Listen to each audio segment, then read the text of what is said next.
Ha? Bahala ka dyan. Basta't ako, aalis na ako. Hanggang 5.99 ka na lang.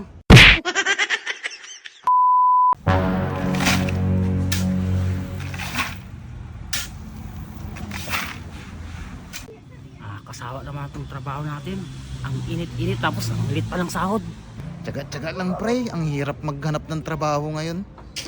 Oo nga pre. Pero tignan mo doon si Pur, oh. Paupo-upo na lang. Ang sarap, hampasin ng pala.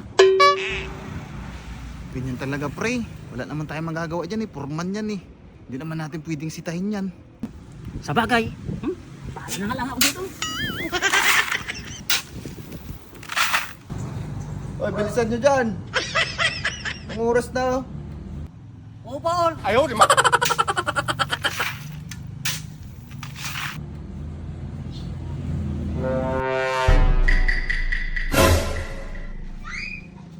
May construction dun ah. Tamang-tama, malapitan nga. Mga pre, magkano bang sahod nyo dito? 599 nga lang dito eh. Wala pa sa minimum. 599? Yung dun nga sa kabila, yung timekeeper nila. 599, half day pa. Eh paano na yung labor nila? O bakit?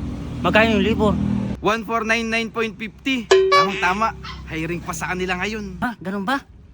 Tara pre, lipat na tayo doon. Ayaw, di ma... Sigurado ka ba dyan pre? Baka na naman mamaya, hindi totoo yan. Hindi, sigurado siya na nagsabi yun, oh. Dito na lang ako pre, mahirap maniwala dyan pre. Bahala ka pala, ako pupunta na doon. Iwanan na kita dito. Kung ako sa'yo pre, pag-isipan mo munang mabuti ang desisyon mo pre. Ikaw din. Ha? Bahala ka dyan. Basta't ako, aalis na ako. Hanggang 5.99 ka na lang. Pop, magre-resign na ako. Oh, walang kwenta dito. Bakit ano nangyari doon? Por, hiring ba sa inyo? Talagang hiring. Dahil kalalayas nung walang nya.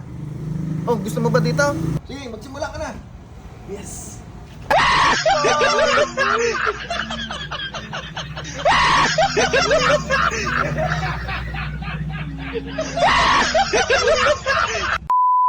Bahala ka dyan. Basta't ako.